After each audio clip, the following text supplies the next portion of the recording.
So let's look at 936. All right, so for 936, says that the American Restaurant Association collected information on the number of meals eaten outside the home per week.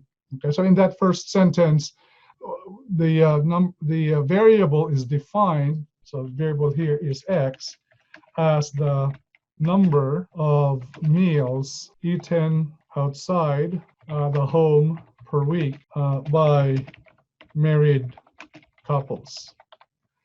So this is the variable of interest.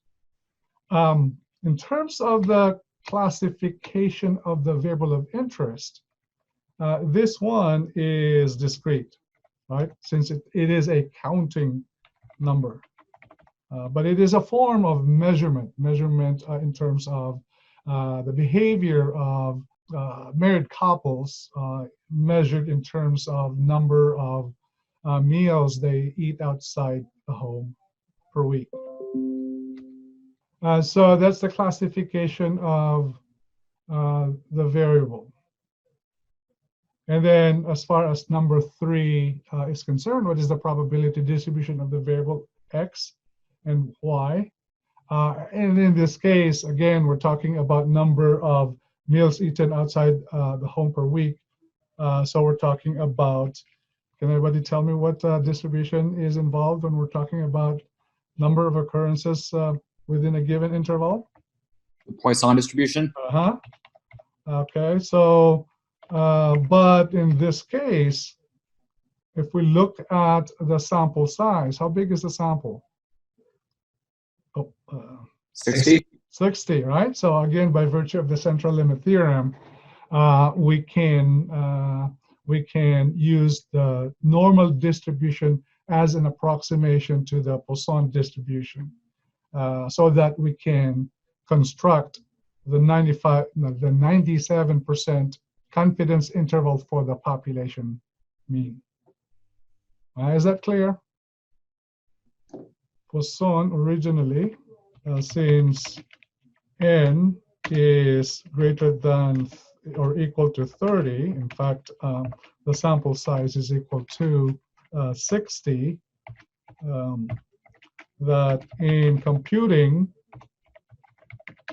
the confidence interval for the population mean, mu, we can use the normal distribution as approximation to the binomial. Okay, we're clear there so far? All right. So let's assign symbols to the following pieces of information. Starting with 60, we already said that is the sample size, right? How about 2.76? What is that?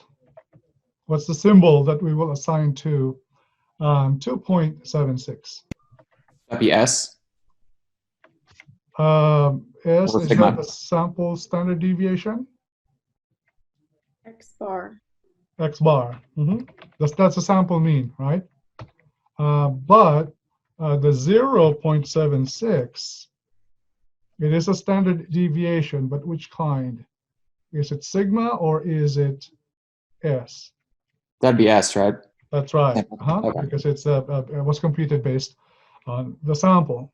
So the confidence level is 97%. All right, so which we can convert that into a z-score. If we were to convert that into a z-score,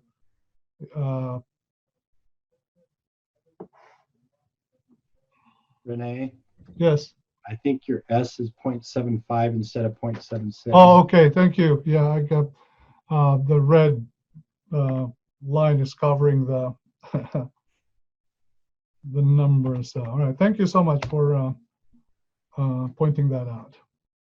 All right, so the area that will eventually be bounded by the lower confidence limit and the upper confidence limit, this area is 97%, right?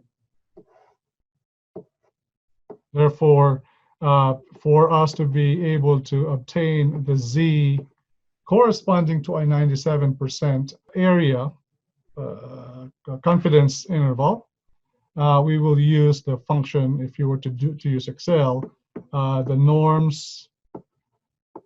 norm.s dot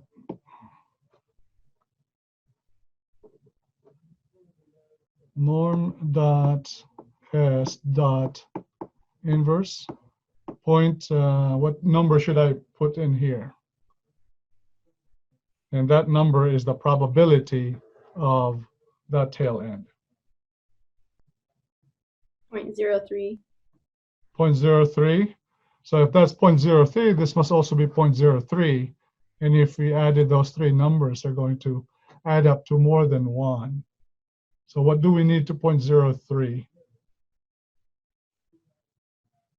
We need to divide it by 2. Correct. Could use 98.5. Uh-huh. So this is actually 0.03 divided by 2. Okay? So you say norm.s.inv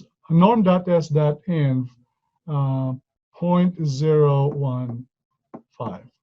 And that will give us a z-score of 2.17009. Now, since the UCL is equidistant from the mean to LCL, then the corresponding z-score for the upper control limit must be just a positive number associated with the lower control limit, the lower confidence limit.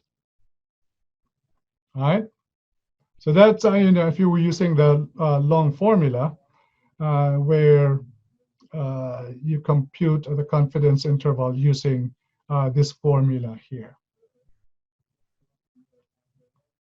The quicker method, as we have already seen, is using the template where, again, the most important part is knowing that what kind of the problem involves, and the problem involves computing the mean of a population using the Z distribution. Are we going to use the Z distribution?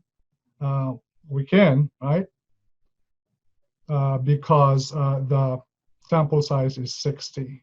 But since sigma is not given, we can also use the T distribution. So let's do that. Let's use the T distribution.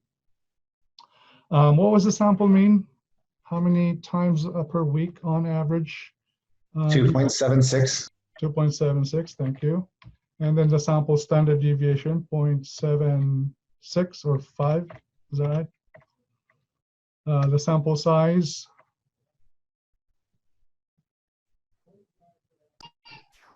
Was it 60? I believe so. Yep, 60. And significance level 0.03. All right, so here's the output that we can use in this problem.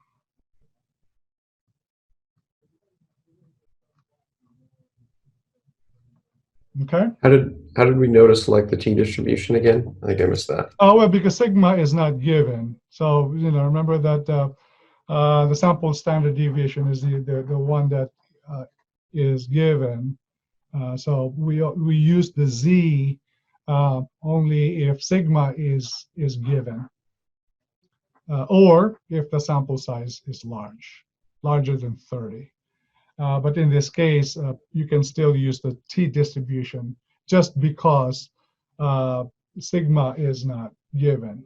So we're using the sample standard deviation in computing the margin of error. Great, thank you. Okay, you're welcome. All right, so now we are able to compute these numbers, But another important aspect in problem solving is really being able to make sense of the numbers that we're able to compute. So the question is, what is the interpretation of these two numbers here?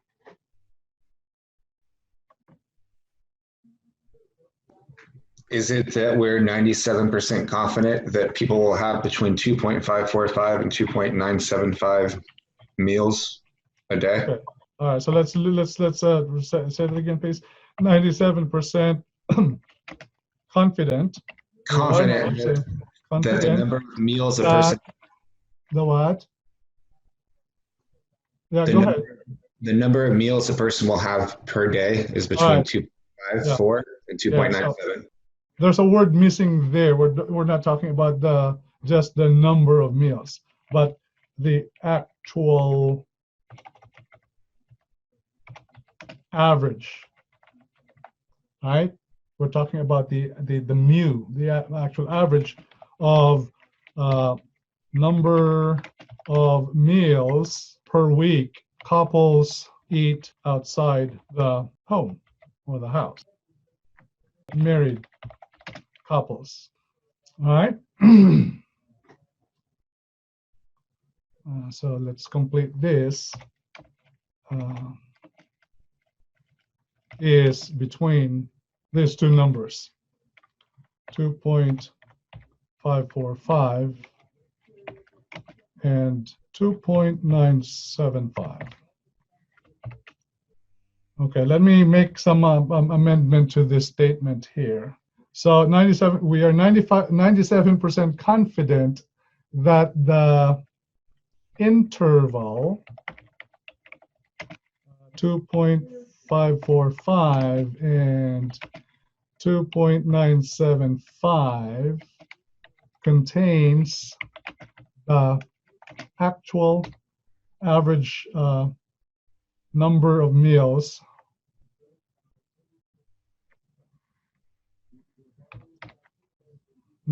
per week married couples eat outside the home. So I'm going to delete these.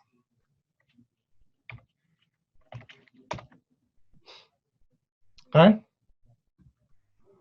So next question might be, how might one use this kind of information, and why would we be interested in determining the actual average number of meals per week that married couples eat outside the home, right? One possible use of this kind of information is for estimating. So maybe one use is estimating the number of meals per week that all married couples eat outside the home. Okay? And why might we be interested in estimating the number of meals that all couples? It could be related to maybe if you're doing a market study, you're doing say that you are doing a business plan on putting up a restaurant in a particular city or particular locality. And one of the numbers that you will have to develop in doing a business plan is estimating the demand, the total demand for this particular service, maybe per week or per month. And then let's say that for this restaurant that you are planning to build, you're targeting, married couples. All right. So to estimate the total number of meals per week that married couples will consume in a particular market locality, you'll need to find, how many married couples are in the locality. Okay.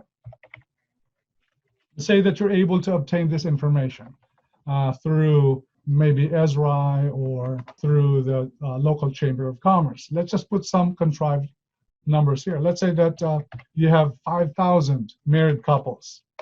Okay. So I'm just saying assume. So in a given week, the question is, what is the interval estimate of the total number of meals that married couples in this locality will be eating? All right.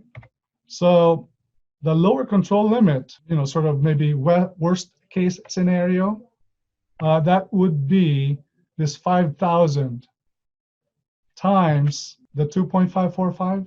All right. So this is the lower limit, or maybe worst case scenario. We'll just say that in any given week, that the total number of meals that married couples will eat outside the home is about 12,725.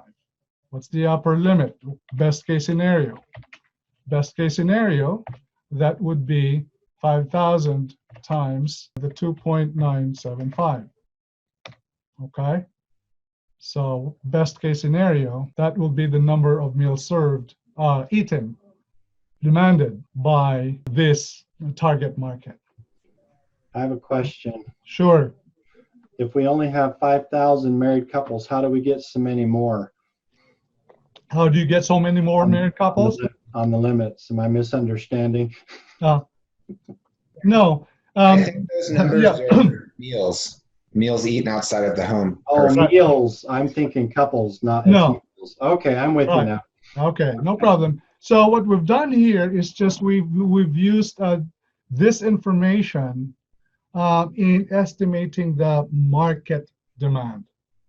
Okay, so when you get to your business policy class, or even in BA 499 in business planning, part of the business planning, you will be asked by your instructor to develop what is known as a market potential, right? Target market potential. So as far as on a weekly basis is concerned, this could be the sort of the size of the pie, the demand for this kind of service, considering this group. All right. So the question for you is, what percent, because you cannot really capture 100% of the market, right? You'll have competitors. So the question is, what is your share of this market? And you can apply, additional information in terms of, what kind of market strategy you're going to employ, so you can justify by saying that, okay, I'm going to capture, say, 25% of this population. So 25% of these two numbers here will be the basis for computing your revenue. All right. So does that make sense? Or does that put maybe the use of statistics in your line, or at least in business, one of the uses? Okay. So that's how we connect statistics with business applications. Okay. So let me, if you don't have questions, let me put new question here. Say that you have information about the average meal spent by married couples in this locality is $35. Okay, so maybe through your research you are able to obtain this information. So here's the question. Give an interval estimate of the say total market revenue generated per week on this target market. Okay, so in other words, how big is the pie in terms of revenue?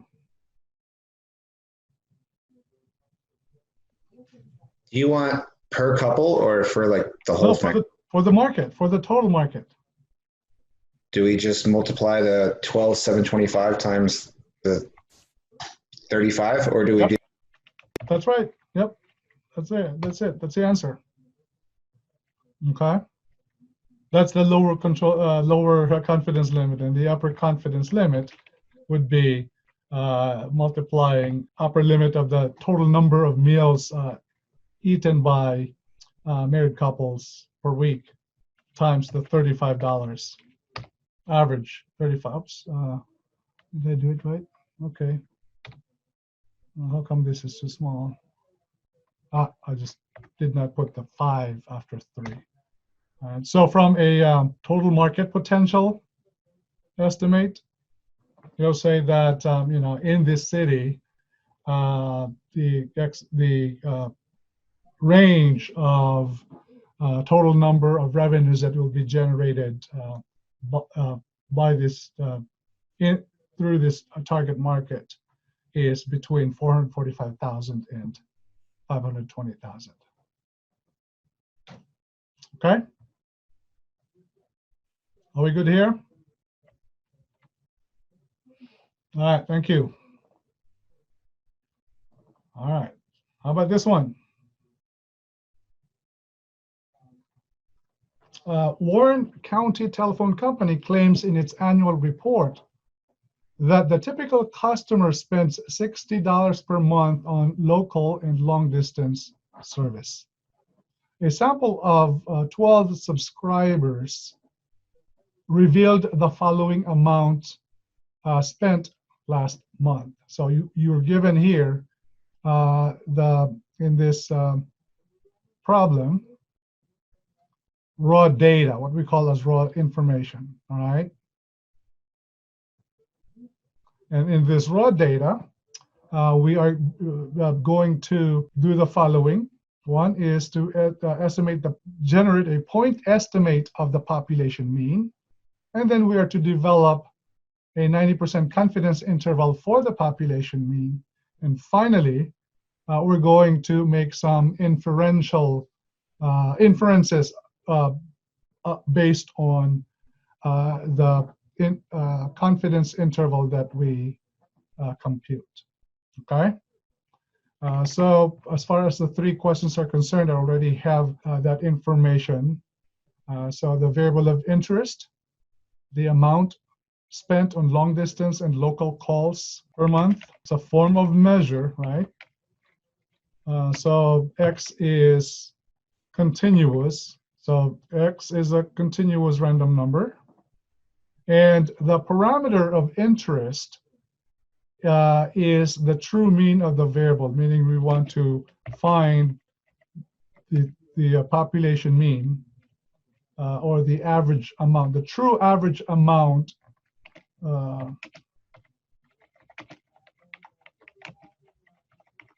spent on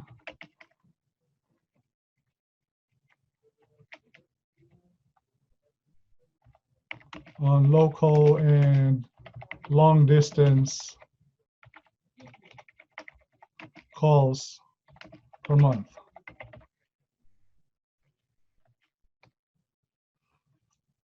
And what is the probability distribution of the variable X, meaning over here? It is not known nor given. Okay. So because the distribution of X is not known or is not given, and the sample size, what's the sample size here? It's 12, right? Meaning it is a small sample. So for us to be able to compute the population, the 90% confidence interval for the population mean, let's go to the flow chart. We go here, and then the population standard deviation is not known, right? So this is the case. And the sample size is not greater than 30, so meaning going this way. So for us to be able to compute the confidence interval of the true mean using the t-distribution, we will need to make an assumption. We will need to assume that the sample comes from a normal population. So we will add that to here. It is not given, so to compute the confidence interval for the true mean, mu, we will assume that x is normally distributed.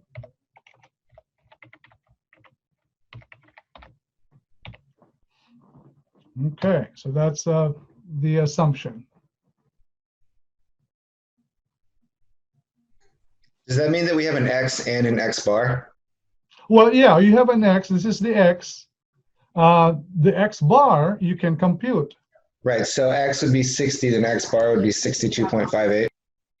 No, you're pointing to this number. That's not x bar. No, X bar is the average, the actual average. No, x bar is the sample average. Mu is the actual average. All right. So you know Okay, we're this. saying the same thing. Huh? I think we're saying the same thing. All right. Well, x bar is the sample average. Is that what you said? Which is 62.58. Oh, okay. All right. So I didn't get that. I thought you said 60. So how did you get 62.58? I added all those and divided by 12. All right. Good. So that's x bar. All right. So again, here's what David did. He added all these. I mean, that's a long method. Added all these divided by 12. So what else do we need to compute in order for us to use the formula for, you know, computing the confidence interval for the mean, population mean, using this formula? We know what x bar is. David just gave that to us. We know what n is. That's 12. We can obtain the t value using Excel. But do we know what S is, the sample standard deviation? I mean, it's just a guess, but would we subtract X from X bar? Oh, no. We don't know what S is. We have to compute that. All right. So to compute the sample standard deviation, the quickest way would be to let Excel do this, or your TI calculator if you are using that one. But then you have to input all the information, the observations, before you can compute S. So I'm just typing in the observations here in Excel. Hopefully I inputted them accurately. So this number here that was given to us by David, we can also verify that by using the function average in Excel. Those look good. All right, thank you. All right, so David's x bar is confirmed. And we need to compute the S, which is standard deviation. So the function is STDEV of that group. All right. So here's your x bar, and here's your sample standard deviation. With these numbers, we can now proceed and compute the confidence interval using the template. All right, so we're still interested in computing the confidence interval for the mean, but this time we will be using the t-distribution. We have to use the t-distribution in this problem because 1, sigma is not given, and 2, the sample size is less than 30. Okay, so we use this. The mean number, let me see if I can have those numbers there. Copy that. Okay, so that's the data. I don't know if you can see the red numbers. X bar, the sample mean, is 62.58333. And the sample standard deviation is 3.941812. Sample size is 12. And then the significance level? It's 10%. 10%, okay, 0.1.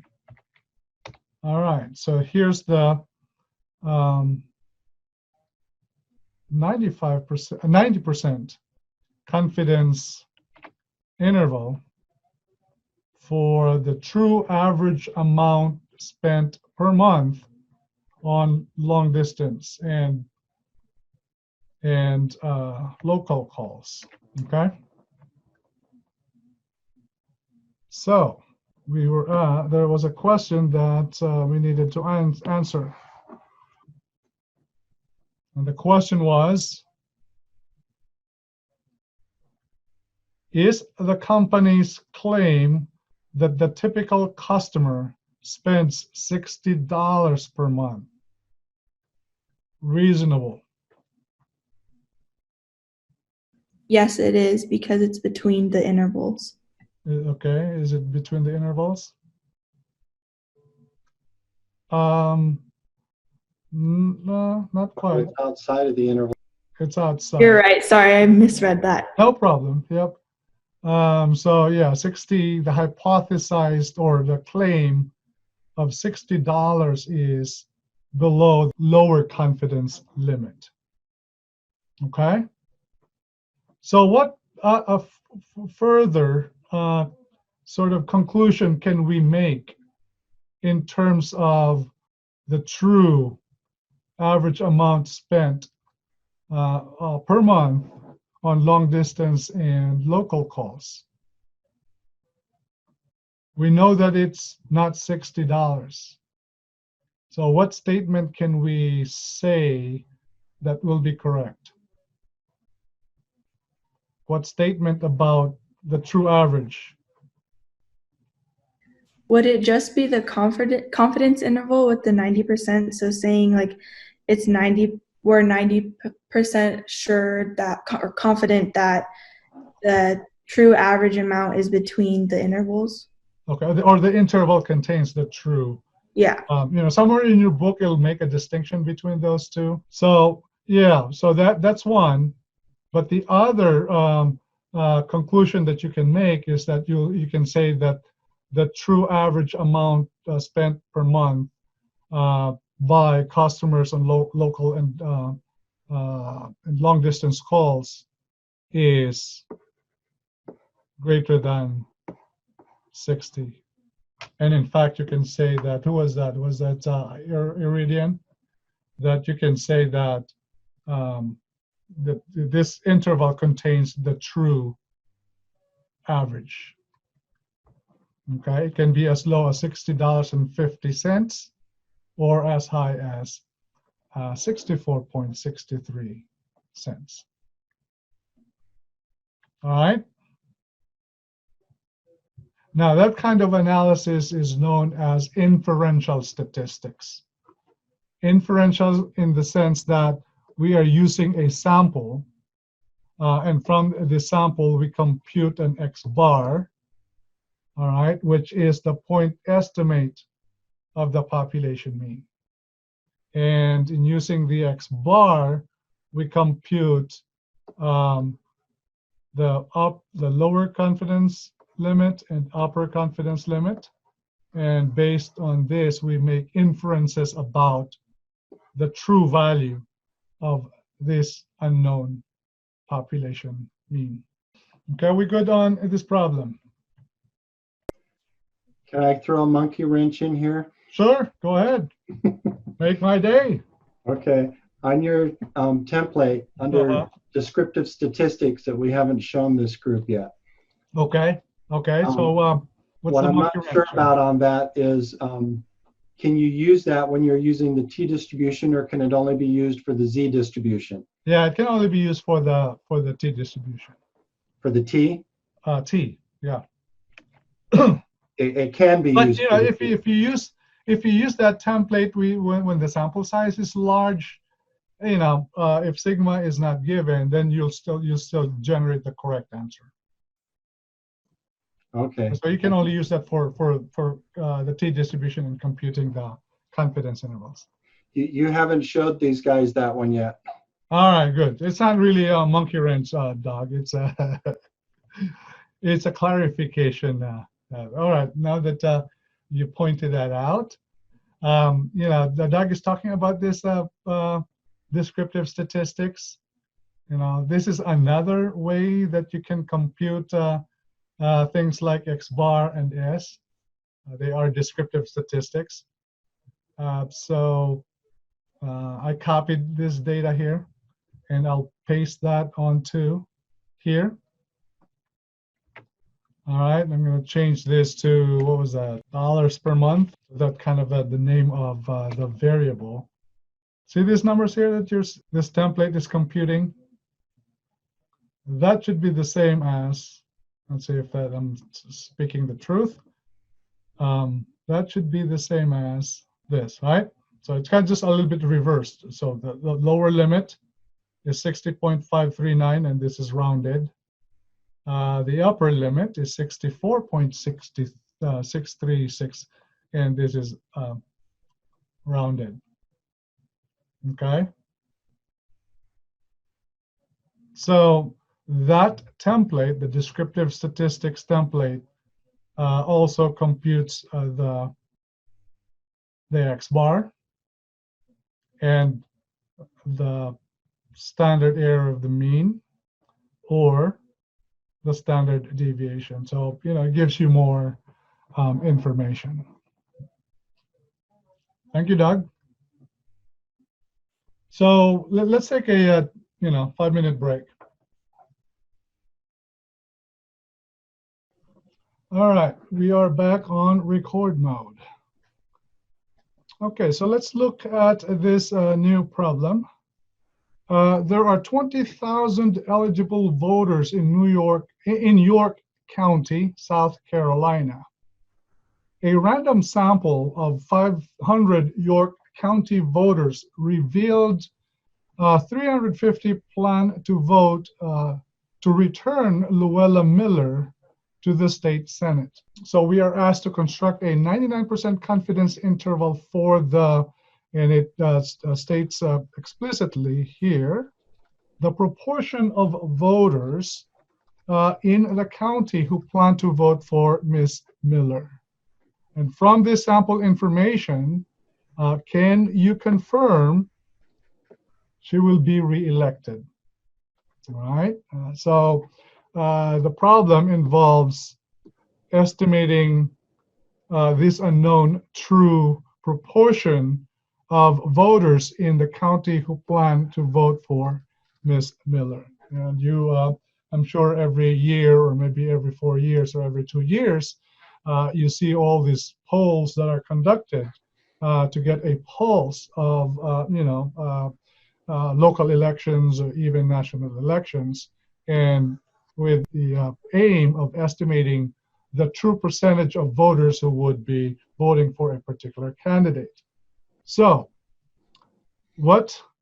starting with question number 1. What is the variable of interest? So we're going to define what X is. All right, so this one is the number of voters in York County, South Carolina, who would vote for Ms. Miller out of N, the sample size of 500. Okay? So the classification of the variable of interest is a counting number. It is discrete. And what is the probability distribution of variable X here? So when you go back to X, what are the possible, for every voter, What are the possible outcomes? They vote for Ms. Miller or they don't. Okay.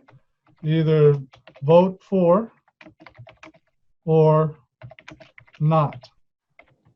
So two options or two possible outcomes for every voter that is selected as part of this sample. What else? What's the probability of voting? You know, for every voter that is selected as part of this sample, what's the probability of success, quote unquote? Is it constant or is it going to be non-constant? Is it 0.7 and constant? 0.7. How did you arrive at 0.7? 350 divided by 500. Okay. That actually is not the probability of success. The probability of success is based on, you know, this eligible voters. So if you're selecting from this, 500 from this, the question is, for every voter that is selected, what is the probability of that this particular voter will favor Ms. Miller or not? Okay, this 0.7 is, you computed that as 350 divided by 500, is that right? That's actually X divided by the sample size. All right, so this number here is what we call as the sample proportion, P. Okay, and the sample proportion, P, is a point estimate of the true population proportion. Okay. Is the distribution binomial because it's either yes or no? For the vote? Well, beyond that, it's yes or no, but more importantly, the probability, you know, whenever a voter is selected randomly from this 20,000, the probability of success, quote unquote, will be the same. Okay, so two outcomes. Say favor, not in favor, and the probability of success is fairly, you know, we're a constant from trial to trial, from voter to voter. Okay. So what if the probability of success is not constant from voter to voter? What distribution are we describing?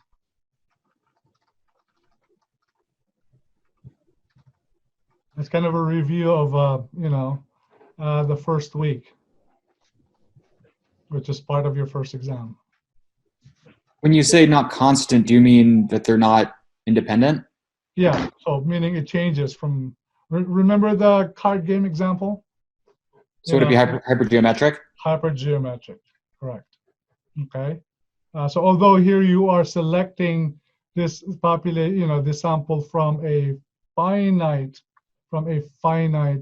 population, but if you look at the population size, it's really large enough that the probability of success will not be changing significantly.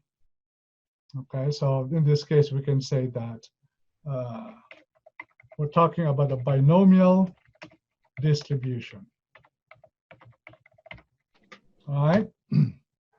So here we are. We're trying to estimate this unknown population proportion.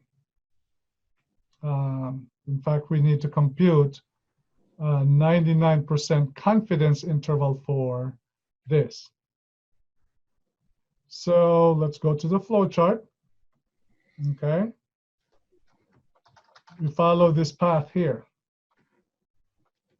Estimating a population proportion. So when you are estimating a population proportion, which is binomial to begin with, which is how we described it in the problem. So if it is binomial, we can still apply the concept of the central limit theorem that says if the sample is large enough, we will be able to use the z distribution. So if you look at this formula here, this formula uses the the normal distribution in computing that confidence interval. But what is the requirement for us to use the normal distribution as an approximation to the binomial? Here's the answer to that question. Okay? If the sample size times the sample proportion and the sample size times the complement of the sample proportion, if they are both greater than or equal to 5, all right, that means that the population size is large enough such that, you know, the condition of probability of success will be constant from trial to trial, will be satisfied. So we are using the central limit theorem by doing this test. All right. Now, we note here that, well, 0.7 times 500 is 350. So that's the n times p is greater than 5. Then if you multiply n times the complement of p, so that is 500 times 0.3, that would be 150, right? So this condition is well satisfied. This condition here is satisfied. So we will be using the normal distribution as an approximation to the binomial distribution, in which case we will be using this formula. Okay, so let's compute the confidence interval first by hand, and then we will compute it using the template. Here's the formula. I'm just going to write it again.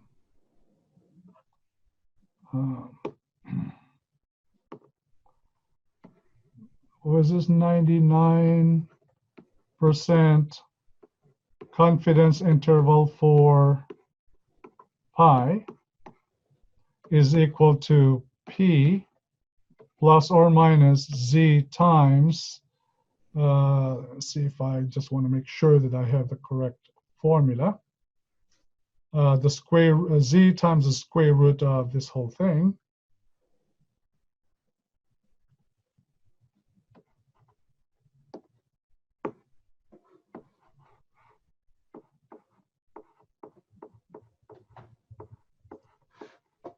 All right, that's n, sample size.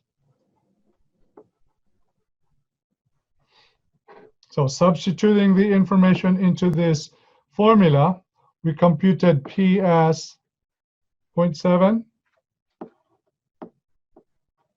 give or take. The z we don't know yet at this point. I think we had an exercise where we were able to obtain that value. Let's see if I can find that. All right, in this example we did before, the z-score for 99% is 2.576.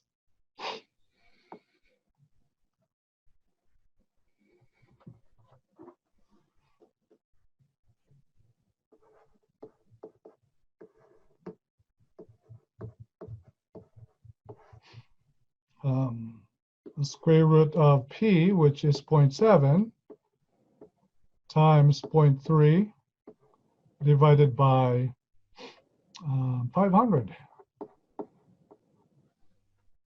Okay, so substituting the z value into this equation, 0.7 plus or minus 2.576, And let's compute this part here.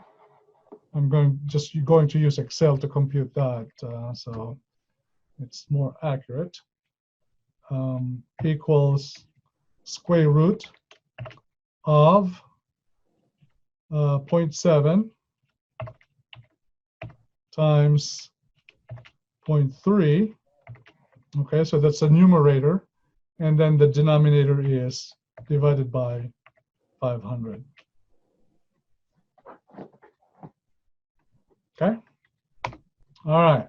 So by the way, this is multiplication here. So 2.576 times 0. It's really not, I think it's a little bit bigger than that. So let's change the decimal places. Oh, it is 0.0205. Okay.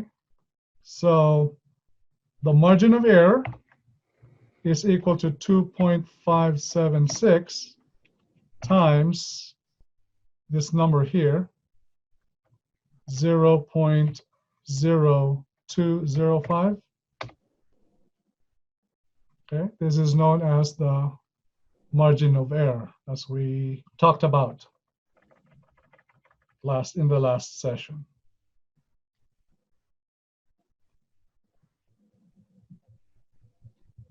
So we have equals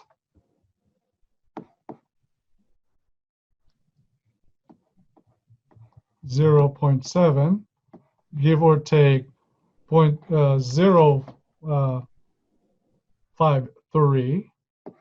So the upper limit is 0.7053, and the lower limit is 0.647.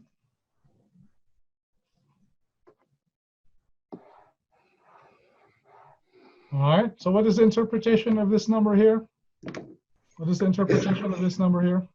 Is it that out of the 25 or 20,000 people, between 64.7% and 70.5% will vote for the one lady? Okay, yep. So let's say it in the. We are 99% confident in this information. Okay, we are 99% confident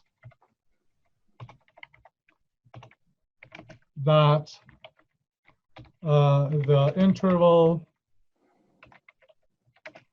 64.7% and 70.53% of the population or the voters in that county will vote for Miss Wella. All right. So in terms of this question, can you confirm she will be reelected? What will we say to Miss Miller? Hypothetically, yes. Not hypothetically, but Well, we have data here. We have supporting data, right? Assuming people show up to vote, then yes, that's what I Well, said. yeah. We're talking about eligible voters. How's that? So in theory, yes. Yeah. So, based on this data, yes, we can confirm. Okay, based on a 99% confidence level. It's not based on how wide of a range the percentages are from each other, or Not necessarily, because how much does it need to take for a candidate to win? Let's say there are only two candidates, 50% or more, right? 50. But if you look at the percent that is stated here, the true percent of eligible voters who would vote for Ms. Miller is somewhere between 64.7 and 70.5, which is a pretty high number. Okay.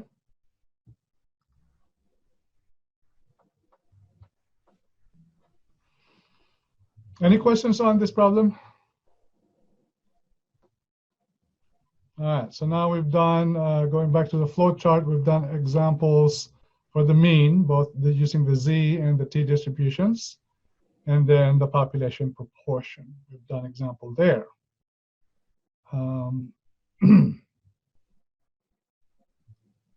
I said we're going to solve this using the template also, right? Okay, so here are the numbers that we will be using. Let me copy that. So here's the template. We go down to the confidence intervals for one population, but we want to estimate the proportion. So here's the template that we will be using. And, oh, voila, you already have the numbers there. Except, was it 10? Oh, yeah, it was 99%. So the significance level is 0.01.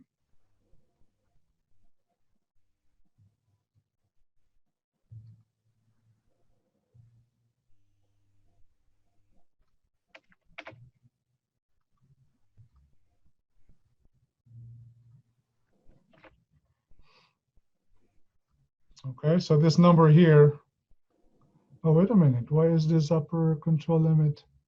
Did I make a mistake there, 647?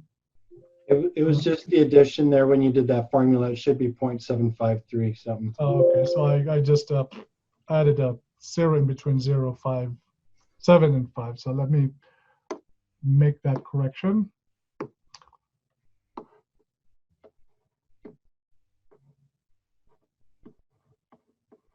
See, that's why it's nice to use the template, because when you're doing things when I'm doing things by hand, you know, there's always this possibility, high probability of, although the process is correct, but the application of basic arithmetic is, you know, not. How do we derive the sample proportion again of 0.7? X divided by n. Here. Over here. Oh, okay, that's right. Thank you. Okay.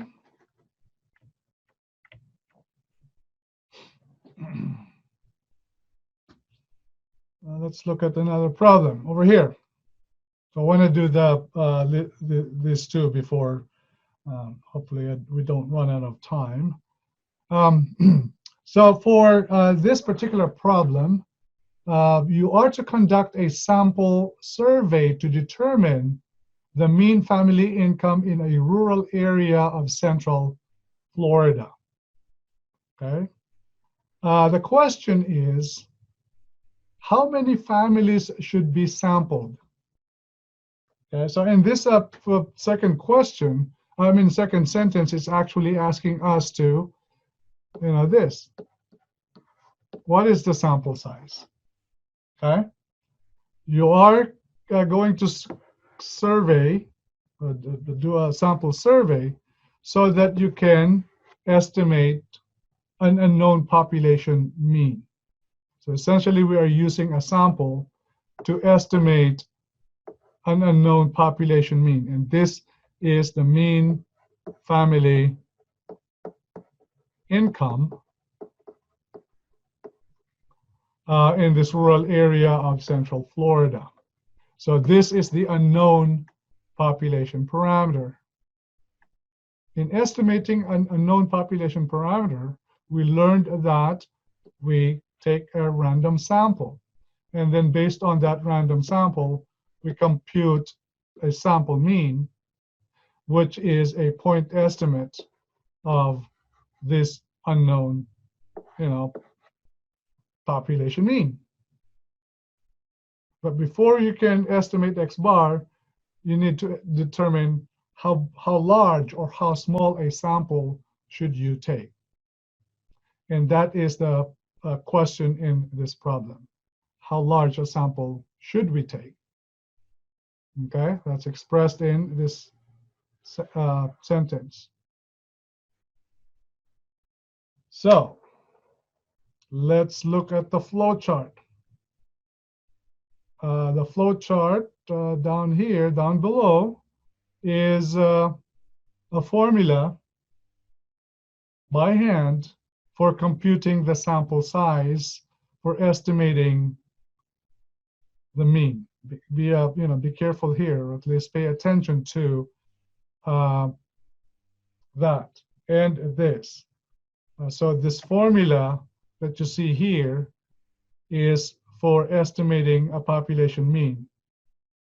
This formula that you see here is used for estimating the sample size that is required to estimate a population proportion. Here, we know that we are trying to estimate, we're going to use the sample to estimate the population mean. So the formula that we will be using if we were to compute n by hand is this.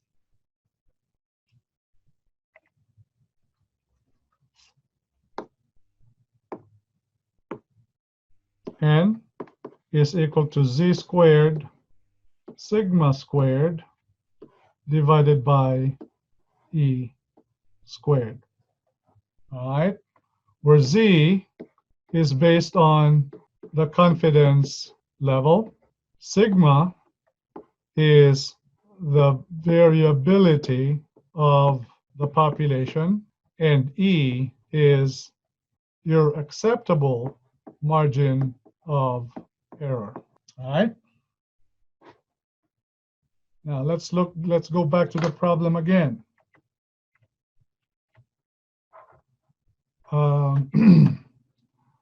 It says, in a pilot sample of 10 families, the standard deviation of the sample was $500. The sponsor of the survey wants you to use the 95% confidence level. The estimate of mu is to be within $100. So that means that the margin of error is $100. All right. In this problem, sigma is not given, but they conducted a pilot sample that generated a sample standard deviation of $500. So we will be using in its place, meaning in place of sigma, this sample standard deviation. And then finally, the third component of that formula is the z-score, which is based on that 95%.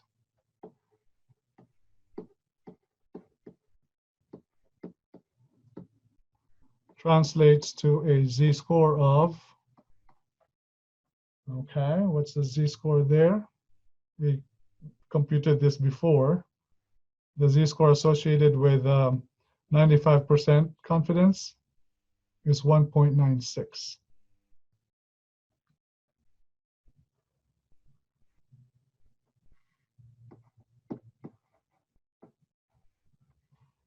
Okay, now if you forgot how we obtained this 1.96, again, let's draw the distribution.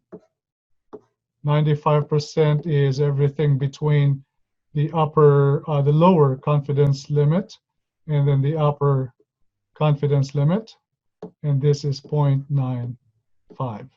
So this must be 0.05 divided by 2, which is equal to 0.025. So using Excel's function equals norm.s.dist, inv, not dist, inverse 0.025. And that's how we obtain that 1.96. It's rounded up. Okay, that's this number here. So substituting these numbers into the formula, equals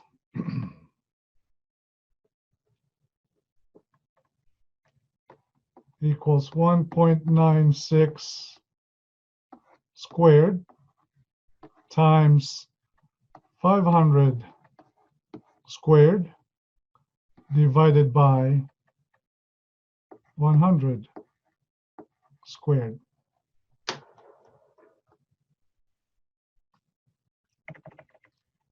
And using Excel to compute the sample size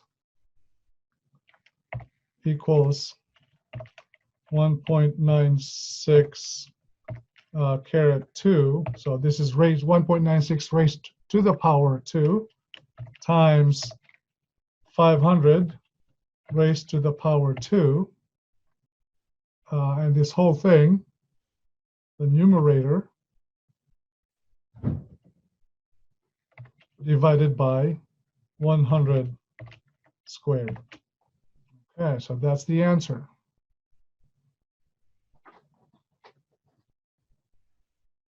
Now, what does this number represent? How many families they should interview? The number, number of families to include in the survey. Number of, we'll just say randomly selected families to include the survey. And let's make this more detailed. To include the survey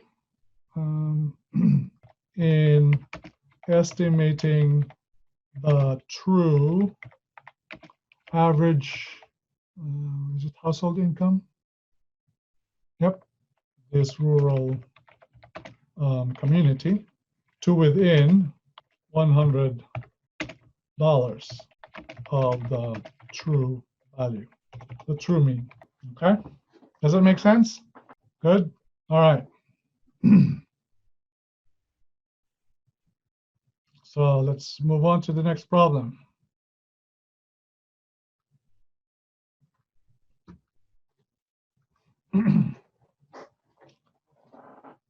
Dylan Jones kept careful records of the fuel efficiency of his new car. After the first 9 times he filled up the tank, he found the mean was 23.4 miles per gallon. All right, so what's 9 in this problem? What's the symbol we will be using for that?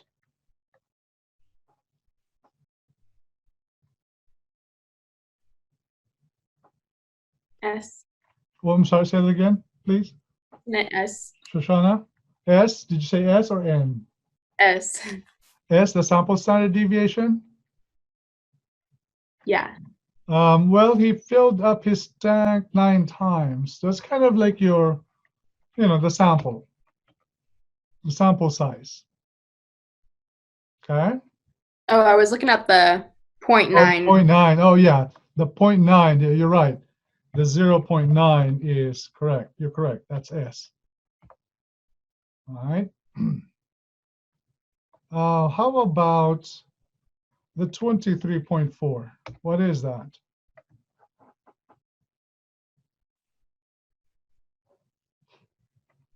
We know That'd be the it's, sample mean, yep. So symbol for that? X bar. All right. So these are the sample statistics generated by the first 9 times that Dylan filled up his gas tank. All right, so here the variable of interest, X, is the fuel efficiency of Dylan's car. And this is measured in miles per gallon.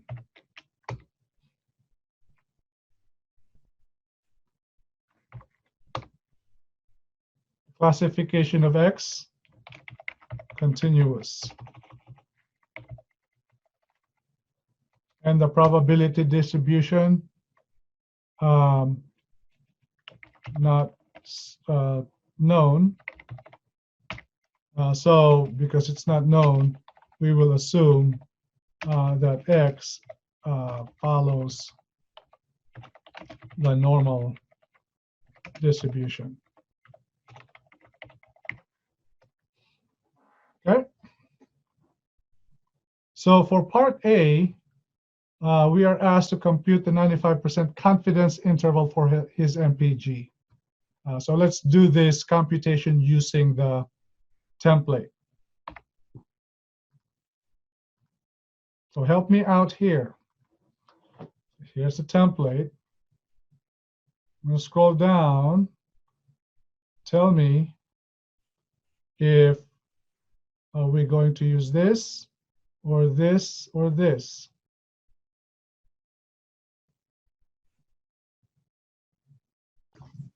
Do we use the T because the sample size is small? Okay, so this is what we're interested in, correct? So you're saying you will be using this option here because the sample size is small. Correct. Plus sigma is not known. Correct. All right, so, oops.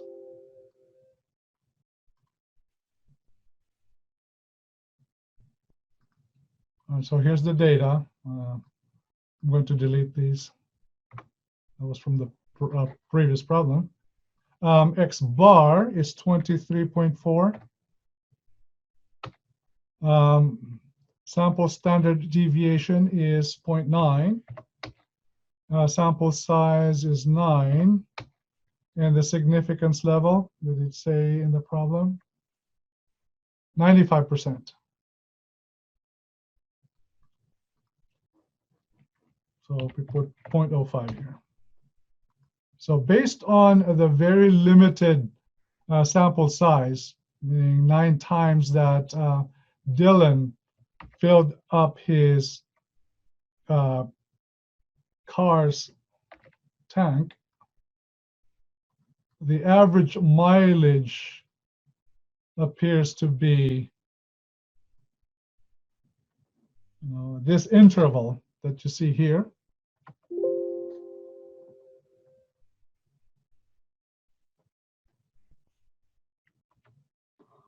Oops.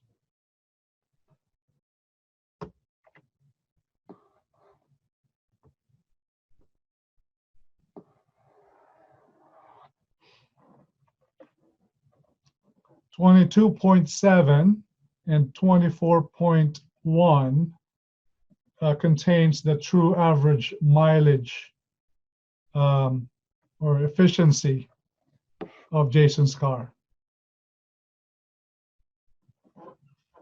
All right, so that's the answer to A. For part B, the question is this: how many times should he fill up his gas tank to obtain a margin of error of below 0.1? Okay, now before we answer part B, let me go back to here. What is the margin of error? Equal to, based on the original, sample size of 9. How do we obtain the margin of error? Z times sigma over the square root of n. Correct. You can do that, but you don't have to compute it that way because you can obtain that from this number here. So let's use this information. Just subtract the upper confidence from the lower confidence and divide by 2. Okay, subtract the lower confidence from the upper, right? So 24.092 minus 22.708 divided by 2. That's correct.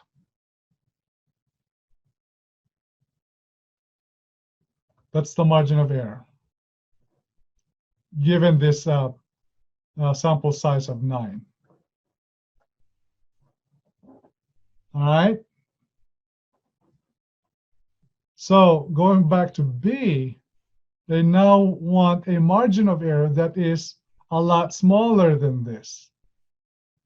In fact, they want 0.1 or less than 0.1. So what do you think will happen to the sample size when the margin of error is a lot smaller?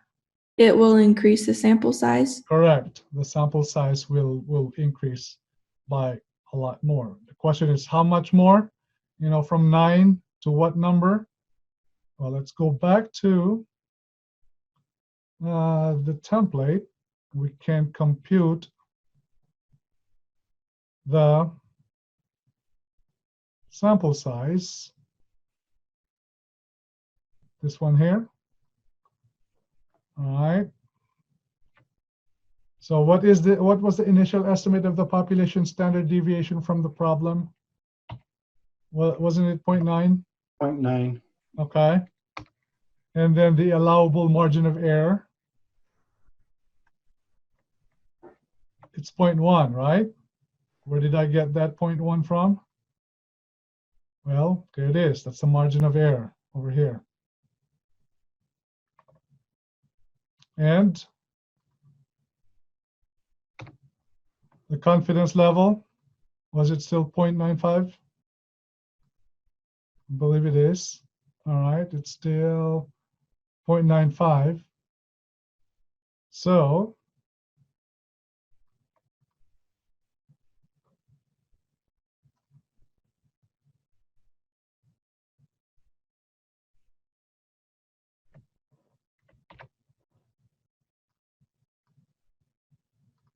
the answer to part B is this.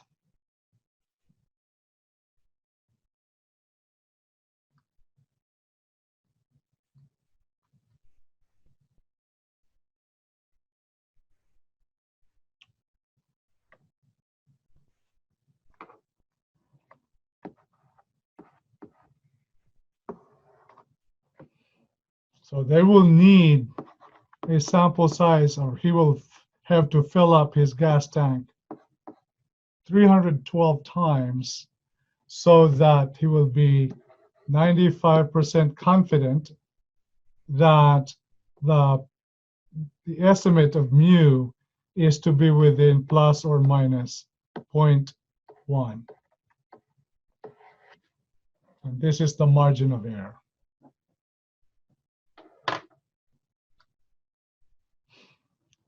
All right. Question?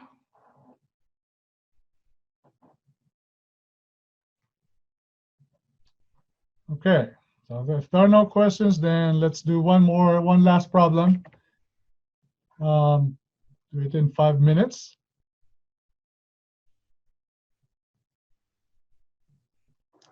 Okay.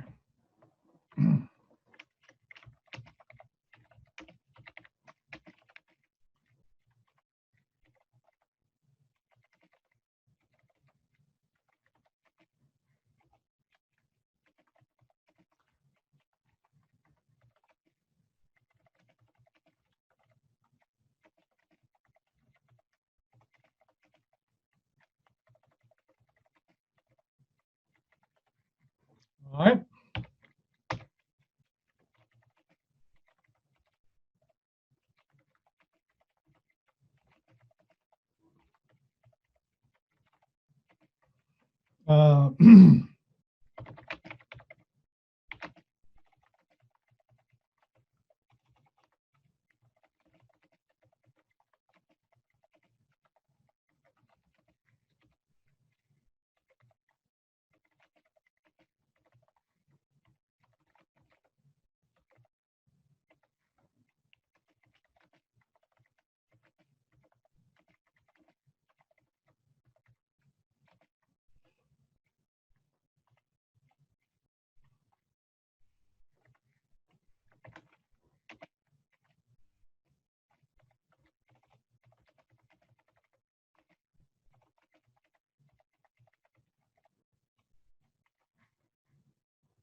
So the question is, how many should you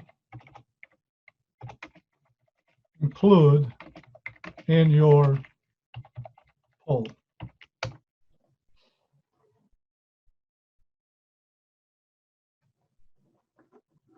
All right, so in this contrived problem, you want to estimate this unknown population proportion. But before you can do this, you need to estimate the sample size so that you can estimate the sample proportion, and that you will be able to use the sample proportion as a point estimate and also compute the confidence interval estimate for this true proportion, right? And the margin of error is 0.05. And then the confidence level is stated at 95%. So, question is, how many should you include in your poll?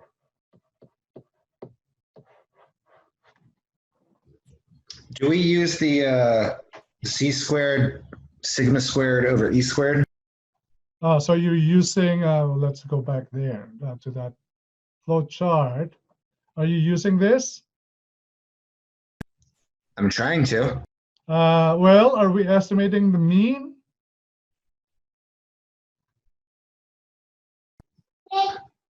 Judging by your tone, probably not. No, just go back to the problem. Here it is. We're trying to estimate the true proportion. So let's go back to that flow chart. Maybe it's the symbols are too small. Isn't this what they are trying to estimate? All right, population proportion. So if you were to use that formula, this is the formula to use. Okay, so we will estimate the sample size to compute a population proportion. So let's go straight to the template. Sample size computation for estimating the population proportion over here. Select that. So what's this red, and white boxes all about? Well, this one is it illustrates the variability of a population when the initial estimate of P is 0.5, meaning the population is as diverse as it can be. Now, if the proportion is less than 0.5 or greater than 0.5, let's look at, let's change this to 0.1. All right. Note what happens to the red and white. It becomes less diverse, meaning this one is more red, less white. If we go to the opposite side of P, make this 0.9, look what's happening. It's still less diverse, but this time there are more white than red. The point I'm trying to make here is that if you have no idea to begin with what the true proportion could possibly be, it says that use a P of 0.5 so that you are as conservative as you can in estimating the sample size. All right, so that's what I'm going to do here. Use 0.5 as initial estimate of P. The allowable margin of error was 0.05. And then the confidence level, 95%. So you will be polling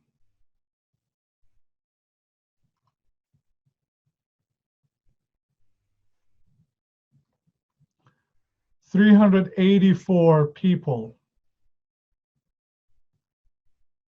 This is the number of people that you will poll to be within 0.05 of the true value, and that you will be 95% confident of your estimate. Okay? So where'd the initial estimate of P come from, the 0.5? The point, well, you know, P is, as I was explaining here, that if you have no idea what the proportion could possibly be, the most conservative estimate is to set P at 0.05. Oh, I see. Okay. Now note what happens. Let's say that you are. Let me, take another minute here to explain this concept, because this is actually important. Let's say that you work in a manufacturing environment, and you are trying to estimate the sample size so that you can estimate defect rate of the process. Right?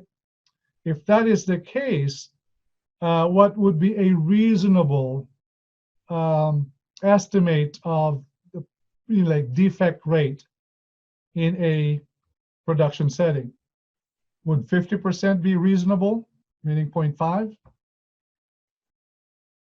I mean, would companies survive having a defect rate of 50%? Probably not, right? Maybe 10% defect rate would be, reasonable. Now, note what happens when I change the P, the estimated initial estimate of P, from 0.5 to 0.1. Observe what happens to this number here. What did you see?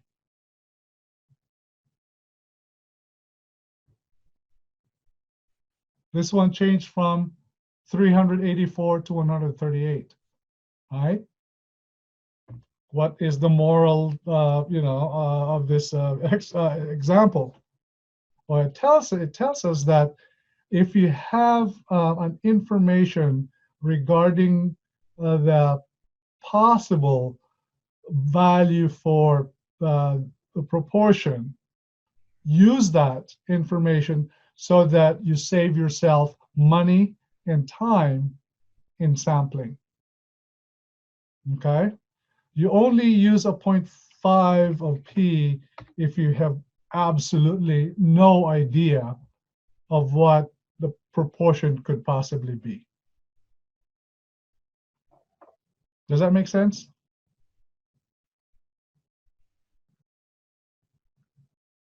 I hear no one saying anything, meaning it's not, doesn't make sense. Yes, sure. Huh? Yes. Yeah, all right. Okay, so this one gives you the highest, the simple sort of, I think, non-mathematical explanation. A P of 0.5 gives you the highest variability of the population. Whereas a smaller P, smaller than 0.5 or greater than 0.5, makes the population less variable. Okay? And in our, when we started talking about sample sizes, we said that population variability has a lot to do with the sample size. The more the variability there is in a population, the higher the sample size requirement. The lower the variability in a population, the lower the sample size you need to take. Okay?